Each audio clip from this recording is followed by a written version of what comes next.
A Bíblia é inspirada por Deus? Na última aula a gente abordou que existe um paradoxo muito bizarro nessa questão, porque a doutrina evangélica diz que hoje a Bíblia é inspirada, só que ela não consegue resolver que a inspiração ela só está sobre os autógrafos, sobre os originais. Então nós só temos duas opções: ou as cópias e traduções, elas continuaram sendo inspiradas por Deus até hoje, Deus manteve essa inspiração até hoje nas traduções e nas cópias, ou a solução mais radical e a mais racional é que isso é uma mentira, que a Bíblia não é inspirada. Porque pensa comigo, a doutrina afirma que a inspiração ela se limita aos originais. Só que nós temos uma Bíblia que não é produto dos originais, ela não é uma consequência dos originais. Ela é produto de cópias e traduções por um processo de transmissão ao longo dos séculos. Então, se Deus não inspira as cópias e traduções, significa dizer que a Bíblia não é inspirada. Então, para a gente reforçar mais um pouquinho essa questão, eu vou estar lendo aqui algumas obras que afirmam e corroboram essa questão de que somente os originais são inspirados.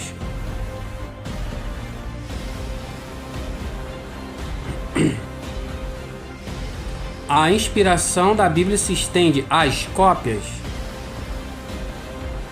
A Bíblia, nas palavras dos seus originais, não contém erro, sendo absolutamente verdadeira, fidedigna e infalível. A Bíblia é infalível na sua inspiração, somente no texto original.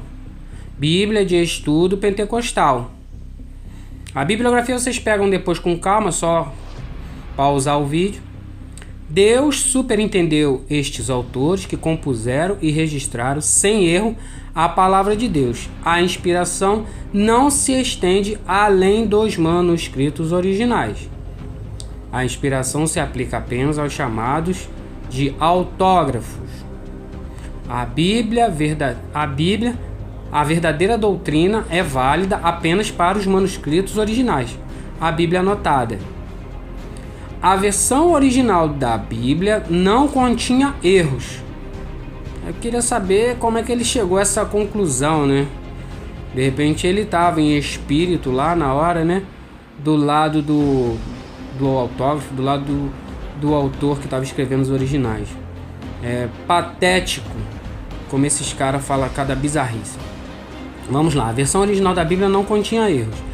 A inferência lógica da inspiração das escrituras é que elas são inerrantes, isto é, os originais não contêm erros. Também outra afirmação que eu queria entender, né? Se nós não tivermos acesso aos originais, como ele faz essa afirmação?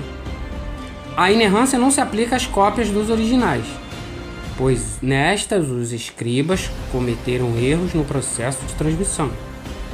Então ele está dizendo que a inerrância não se aplica às cópias dos originais. Portanto, quando nos dispomos a interpretar a Bíblia, nós a aceitamos como livro sobrenatural, cujos originais não continham erros. A interpretação bíblica, Roy Bezuck. A visão dos evangélicos atualmente é a de que a inerrância, infalibilidade e inspiração das escrituras é inerente apenas ao texto dos autógrafos originais. A inerrância, entretanto, não se estende às cópias e traduções. Deus não prometeu inspirar os copistas, nem garantiu uma transmissão textual perfeita. A perspectiva evangélica advoga a inerrância não de quaisquer textos, e sim dos textos autógrafos originais, aos quais nenhuma geração da igreja jamais teve acesso.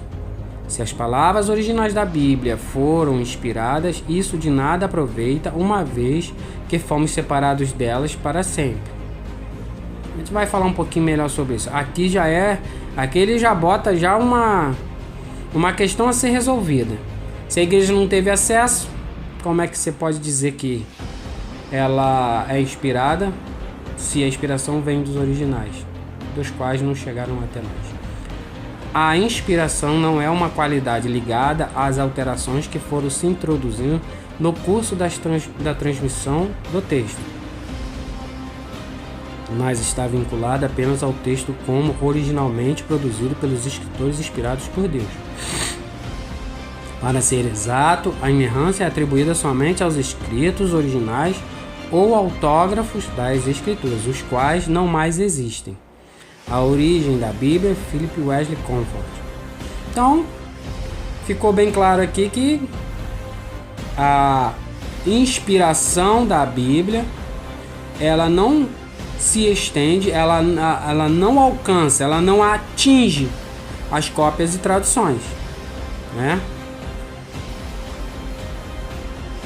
É interessante a gente parar para pensar nisso aqui, ó. Mesmo a inspiração sendo apenas sobre os originais, e apesar da Bíblia ser de cópias de quase 3 séculos depois desses originais, ela misteriosamente continua inspirada. É engraçado isso, né? É a mesma coisa que você tem um carro de final da década de 20 do século passado, e que esse carro ele saiu da linha de montagem, da primeira linha de montagem de Henry Ford. É uma relíquia. Então hoje você vai vender esse carro, ou você vai apresentar esse carro, e as pessoas perguntam: cara, esse carro aí é original? Aí o dono fala: não, ele é original. Você nunca mexeu nesse carro? Não, já mexi, já troquei todas as peças. Troquei por peças genéricas, eu já tive que adaptar alguma coisa aqui, alterar uma coisa aqui, outra ali. Mas você vê que ele tá praticamente todo original, perfeitinho, do mesmo jeito. Aí a pessoa vira pra essa e diz assim: esse cara é maluco. Porque o carro tá todo alterado, o carro tá com peças que não faz parte daquelas mesmas peças que vendiam naquela mesma época da fabricação desse carro. Ele tá dizendo que esse carro tá todo original. É mais ou menos esse o raciocínio. É por aí. É por aí. Tem alguns trechos que é interessante a gente dar uma lida. No livro A Inerrância da Bíblia, de Norman Geisler, páginas 189, 193, 200 e 212. Vamos ver o que ele diz. O original não passa de mera especulação, cujo objeto é um texto que já não mais existe e que não pode, de forma alguma, ser recuperado. O texto original da Bíblia não existe, não chegou até nós e não pode ser recuperado. David Huber reitera que a perspectiva evangélica tradicional advoga a inerrância não de quaisquer textos, sim dos textos autógrafos aos quais nenhuma geração da igreja jamais teve acesso. Por conseguinte, advogar uma inerrância limitada aos autógrafos é uma tolice que de nada nos serve, objetou C.A. Briggs. Ou seja, se você defende a inerrância só dos autógrafos, isso é uma tolice, porque você está defendendo uma inerrância de algo que não existe. A bizarrice começa por aí. Briggs há cerca de um século. Jamais teremos acesso aos escritos sagrados que tanto alegraram a vista daqueles que os viram pela primeira vez, cujos corações se regozijaram ao ouvi-los pela primeira vez. Se as palavras externas do original foram inspiradas, isso de nada nos aproveita, óbvio, uma vez que fomos separados delas para sempre. À luz da crítica textual, Brunner considerava inútil, idólatra e indefensável a distinção entre autógrafos inspirados ou infalíveis e cópias não inspiradas e falíveis das escrituras. É um paradoxo. Isso é uma maluquice. Para ele a distinção é irrelevante e não tem nenhum valor prático. Não faz efeito pra gente. Você diz que A Bíblia é inspirada. Ah, que legal. Essa Bíblia aqui então que eu carrego para a igreja é inspirada. Não, meu querido, você não está entendendo. Eu estou dizendo que a Bíblia é inspirada só nos originais. Não, mas então essa Bíblia que eu carrego, ela é inspirada porque ela não é a Bíblia? Não, ela não veio dos originais. Só a Bíblia veio de cópias e cópias, recópias e traduções e demais traduções que ao longo do processo textual, da transmissão textual durante esses séculos, foram alteradas, modificadas, entre aspas, melhoradas incontáveis vezes. Então é saber que você está aí, ela é de cópias e de cópias alteradas, de traduções mal feitas. Ah, então ela não é inspirada. Não, ela é inspirada. Ué, mas calma aí, mas não é só, só os originais que são inspirados? E ela que são de cópias desastradas, apressadas, de modificações e adulterações. Como é que ela continua sendo inspirada se não é as cópias? Não, isso é mistério. Aí começa por aí. No meio evangélico, quando tem uma coisa que foge à lógica, ao raciocínio inteligente, a um raciocínio saudável, a saída é, não, isso é um mistério de Deus. Eu só acredito. E é por aí que funcionam as coisas. Para ele, a distinção é irrelevante, não tem nenhum valor prático, uma vez que a ocorrência de uma qualidade digna de louvor, seja ela a inspiração, a infalibilidade ou a inerrância, não se aplica a nenhum texto existente. É absurdo porque é impossível definir o caráter de um texto que já não mais existe. Concordo plenamente. Os originais perderam a importância porque os originais perderam a importância porque não podemos recuperá-los completamente. E é óbvio que Deus não acha necessário que o tenhamos à nossa disposição. Uma pergunta que tem que se fazer se tudo é da vontade de Deus, significa então que Deus não queria que a gente tivesse acesso a um livro inspirado. Só que o religioso dogmático, ele continua querendo lutar contra Deus, né? Uma vez que a Bíblia jamais afirma que todo copista, tradutor, compositor, tipográfico e impressor compartilharia da infalibilidade do documento original, não cabe também ao cristão afirmá-lo. Trata-se de uma doutrina sem respaldo escriturístico e o protestante se acha comprometido com o princípio metodológico do sola scriptura. Farei um vídeo mais para frente sobre a questão de Lutero, como ele tratava as escrituras, e foi ele o grande responsável por essa maluquice, por essa bizarrice. Um dos grandes responsáveis, né? Porque ele começou a ensinar e botou como doutrina que só a Bíblia é inerrante, só a Bíblia é infalível, pode confiar cegamente nela. E aí, nos tempos modernos, começaram a aparecer dados científicos que se contradiziam com a Bíblia. E aí, como é que se vai resolver isso? Complicado. Outro trecho desse livro, as páginas já citei para vocês lá.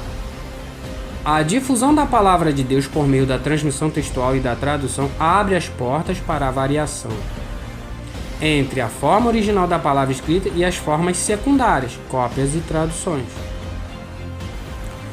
Essa variação requer um refinamento da doutrina bíblica da inerrância, uma vez que agora somos obrigados a nos perguntar qual seria o objeto específico da inerrância que atribuímos à Escritura.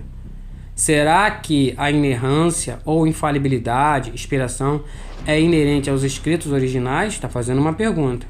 Nós já vimos que sim, segundo a doutrina evangélica. Então vamos mudar a doutrina. Das duas, você só tem duas soluções.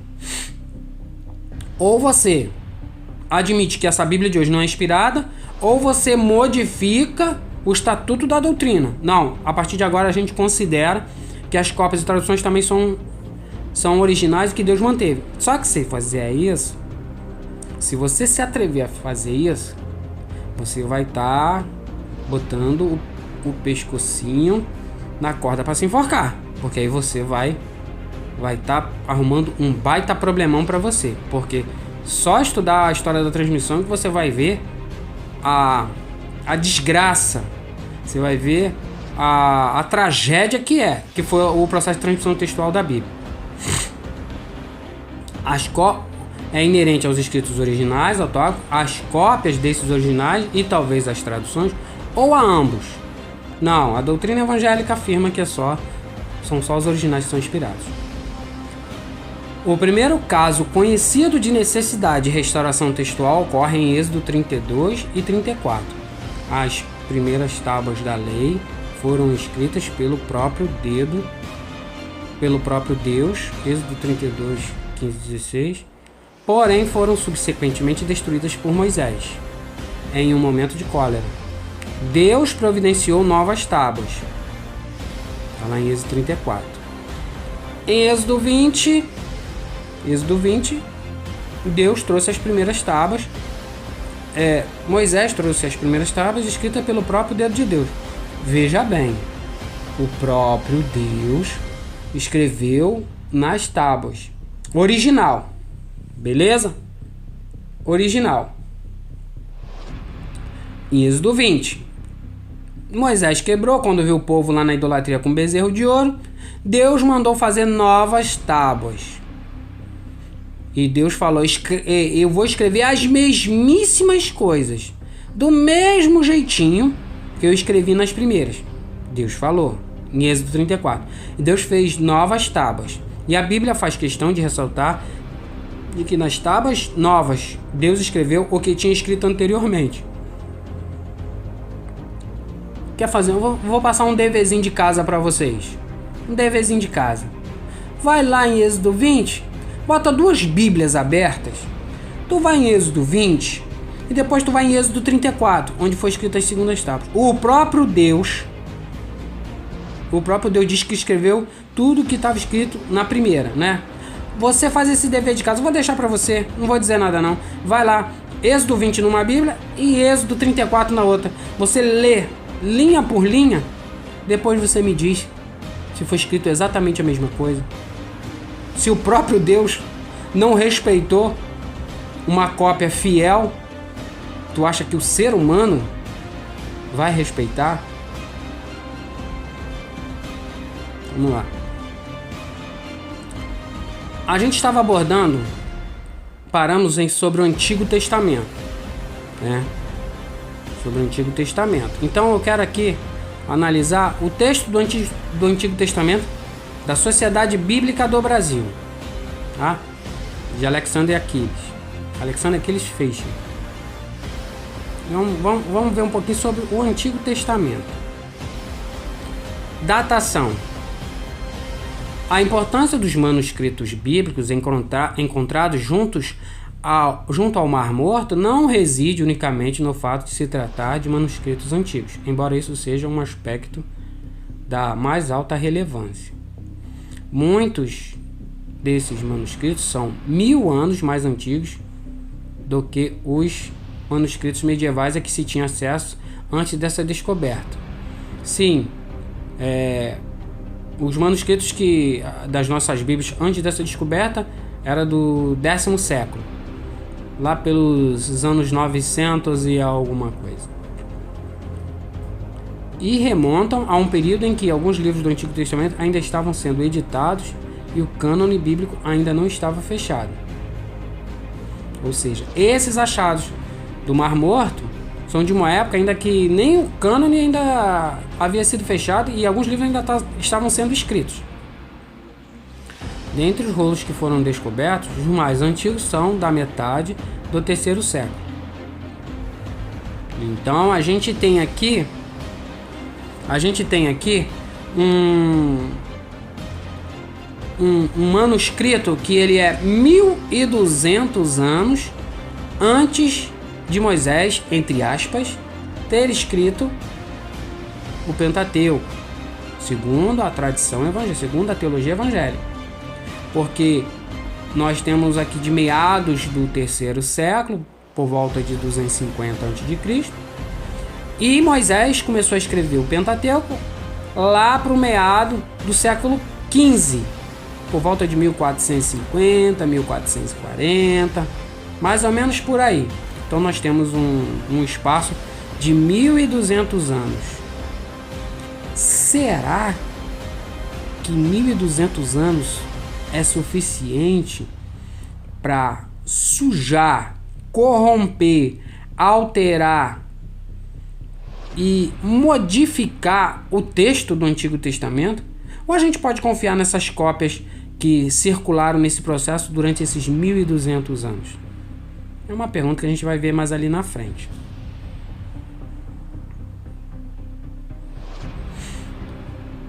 Wilson Paroche, no livro Origem e Transmissão do Texto do Novo Testamento, ele fala um negócio interessante na página 106. Somente o Códice Sinaítico, ou seja, uma das primeiras Bíblias junto com o Códice Vaticano, uma das primeiras Bíblias a que a Igreja teve acesso, em que apareceu no mundo, Bíblia completa, né?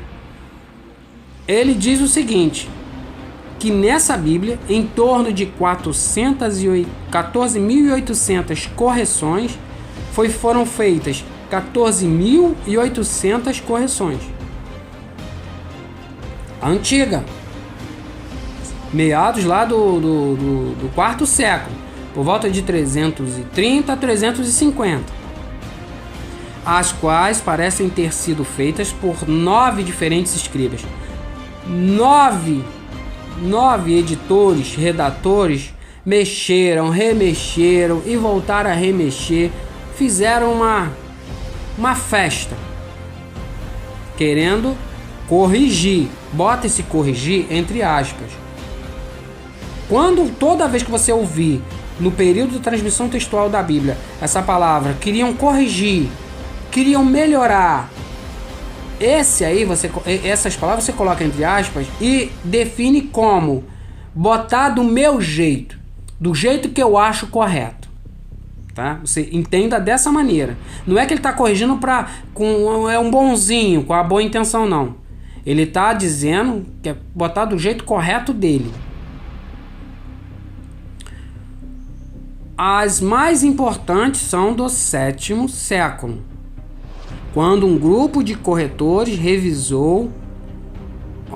7º século ainda teve mais, quando um grupo de corretores revisou todo o manuscrito, trazendo em relativa conformidade com o texto bizantino. Aquilo que eu falei. Vem pro meu lado, vem para é dessa forma aqui que é o mais correto. É dessa forma aqui que é certo. É desse jeito que funcionava. A Bíblia de Jerusalém é uma das Bíblias mais respeitadas no mundo acadêmico. Tá? É uma Bíblia católica, tá? E ela tem 7 livros a mais. E um desses 7 livros é o Eclesiástico. Aí o crente vai dizer: não, mas calma aí, você está citando um livro apócrifo? Não, pô, livro apócrifo foi retirado do cânon. É isso que você aprendeu. Nós vamos estar falando sobre isso mais para frente. Vamos ver se realmente... Uma pergunta que eu só deixo no ar sobre questão de livros apócrifos. O Concílio de Nicéia, ou a reunião dos 27 livros do Novo Testamento, a reunião dos livros do Antigo. Eu só faço uma única pergunta. Ela foi inspirada e liderada por Deus ou foi uma questão humana? Uma hora eu vou fazer um vídeo sobre os apócrifos, tá? Então, na Bíblia de Jerusalém, na edição 2002, o livro de Eclesiástico, no seu prólogo, ele traz o seguinte versículo: sois, portanto, convidados a ler com benevolência e atenção e a serdes indulgentes, ou seja, tolerantes. Entendeu? Ser tolerante, onde, a despeito do esforço de interpretação, parecermos enfraquecer algumas das expressões. Enfraquecer, ele está dizendo, é modificar do que estava no original, tá bom? Por mais que ele tivesse um esforço de ter estudado e tal, na hora de traduzir, ele teve que entendeu? Enfraquecer, ou seja, ele não conseguiu uma palavra adequada e colocou outra. Nossas Bíblias, ela esbarra também no problema da tradução. Porque é óbvio, se uma palavra na língua original não existe no idioma em que eu quero traduzir, e eu acrescento para ela fazer um sentido no novo idioma que está sendo traduzido, é óbvio que aquela palavra ali, ela não é inspirada. Só nisso aí, acabou, meu. Acabou a inspiração. Acabou. O correto é cada um pegar e estudar o original, os originais, e aprender diretamente dos originais, para que, pelo menos na questão da tradução, a doutrina da inspiração faça algum sentido. Porque a pessoa que aprende as línguas originais, ela não vai estar tendo que ler uma palavra inventada. Ela não vai ter que estar lendo uma palavra acrescentada que não existe no original. Então, ela, de maneira nenhuma, ela vai estar lendo um trecho sequer de não inspiração. Ela vai estar na língua original e tudo ali vai ser inspirado, porque não vai estar entrando nada a mais. Não existe lá os versículos, não tirar nenhuma vírgula, nem acrescentar. As incoerências do meu evangelho. Enfraquecer algumas das expressões. É que não tem a mesma força quando se traduz para outra língua. Olha o que ele está dizendo. Eclesiástico, do prólogo, 15 ao 23. Ao 24, 25, melhor dizendo. 15, Eclesiástico na Bíblia de Jerusalém, versículo 15 ao 25. É que não tem a mesma força. Quando se traduz para outra língua, aquilo que é dito originalmente em hebraico, não só este livro, mas a própria lei, os profetas e os outros livros têm grande diferença nos originais. Eu preciso comentar isso? Eu acho que não, né? Ficou bem claro, né? Dentro da própria Bíblia. Esse Eclesiástico aí era considerado inspirado, tá?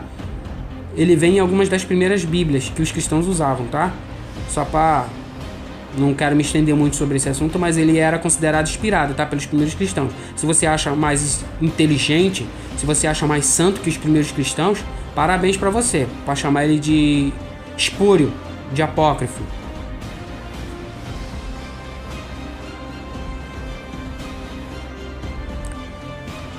Nas 3 primeiras Bíblias, só para reforçar isso que eu estou falando para vocês, sobre o Eclesiástico. Nas 3 primeiras Bíblias havia livros apócrifos. A Septuaginta é uma tradução mal feita do Antigo Testamento. Por que eu estou dizendo isso? Porque até o 4º, ou alguns mais otimistas, ou pessimistas, como você preferia, ou o 5º século, a Septuaginta foi o Antigo Testamento dos cristãos, tá? Esse negócio de botar a Bíblia hebraica como fazendo parte da Bíblia cristã, isso veio depois, tá? A Septuaginta que era o certo, mais outra incoerência do meu evangelho. O certo era a Septuaginta ser o nosso Antigo Testamento, pra gente ser honesto com a história do cristianismo. Ninguém aqui pode se achar mais importante, mais santo do que os primeiros cristãos. E eles usavam a Septuaginta e consideravam ela santa. O Códice Vaticano tem a Septuaginta. Então, tem o Eclesiástico. O Códice Sinaítico tem a Septuaginta. Então, ele tem o Eclesiástico. O Alexandrino tem a Septuaginta. Então, ele tem o Eclesiástico também. Entenderam aí? Só para fechar essa questão do Eclesiástico. Aí, lá no Eclesiástico, ele falou o seguinte.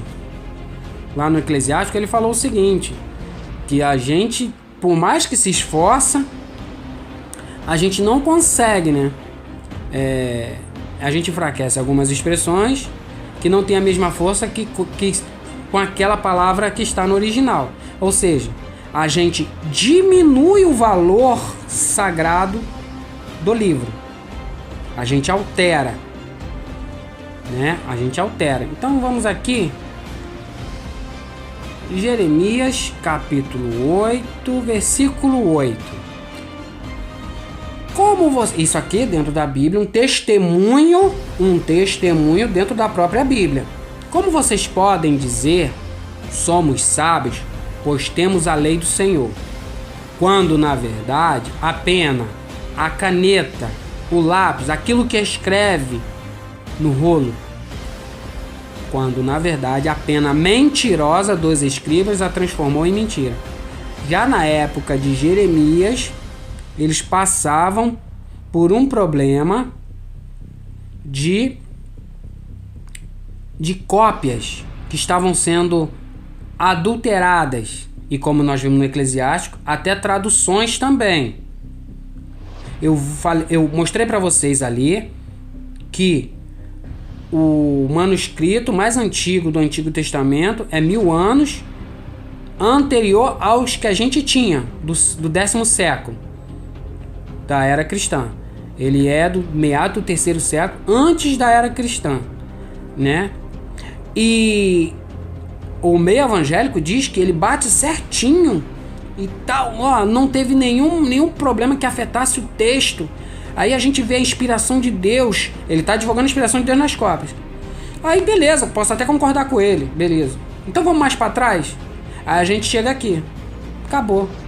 Até essa de meados antes da Era Comum, ou antes de Cristo, como alguns preferem, já veio comprometida. Vamos no outro trecho. Próprio Jeremias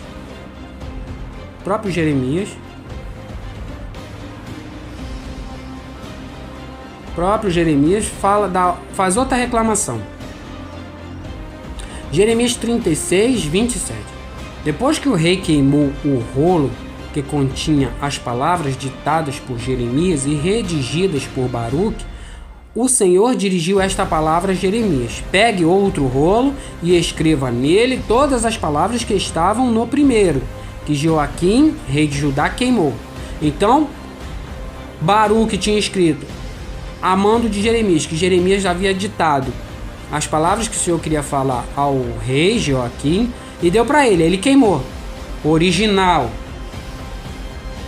Deus mandou fazer outra, né? E bota nela todas as palavras que estavam no primeiro, do mesmo jeitinho, cópia. Vamos ver se essa cópia saiu exatamente como Deus queria? Versículo 32. Então Jeremias pegou outro rolo e o deu ao escriba Baruque, filho de Nerias, para que escrevesse nele, conforme Jeremias ditava todas as palavras do livro que Joaquim, rei de Judá, tinha queimado. Original.